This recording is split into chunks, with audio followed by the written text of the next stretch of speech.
Israeli হামলায় নিজেদের সর্বস্ব হারানোর পর ফিলিস্তিনিদের একমাত্র আশ্রয়স্থল শরণার্থী শিবিরগুলো, কিন্তু সেখানেও নিশ্চিন্তে দিন যাপন করাও দুষ্কর। রাতভর ইসরায়েলের একের পর এক হামলা চলে উপত্যকাটির নুসেইরাত শরণার্থী শিবিরে, ধ্বংস করে দিচ্ছে ফিলিস্তিনিদের শেষ আশ্রয়স্থলটুকুও। আন্তর্জাতিক মহলের নানা চাপেও দমানো যাচ্ছে না প্রধানমন্ত্রী নেতানিয়াহুকে। শনিবার ইসরায়েলি বাহিনী বিরামহীন বিমান হামলা চালাতে থাকে পশ্চিম গাজার দেইর আল বালা, উত্তর গাজার বাইত হানুন, এমনকি মিশরের সীমান্তবর্তী রাফা শহরেও।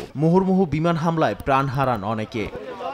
পশ্চিম তীরেও থেমে নেই নেতানিয়াহু বাহিনীর আগ্রাসী হামলা। তারা একের পর এক আবাসিক ভবনে চালাচ্ছে অভিযান। হামাস নির্মূলের নামে হত্যা করছে নিরীহ ফিলিস্তিনিদের, গ্রেপ্তার করে কারাবন্দী বানাচ্ছে নিরপরাধ মানুষদের। ফিলিস্তিনের বার্তা সংস্থা ওয়াফা জানায়, পশ্চিম তীরের ওয়াদি আল ফারার গ্রামে এক ব্যক্তিকে 2 বছর ইসরায়েলের জেলে রাখার পর তাকে হত্যা করা হয়। তার ঘরবাড়িতে চালায় তাণ্ডব। এছাড়া নতুন করে কালকিলিয়ায় 2 জনকে গ্রেপ্তার করা হয়।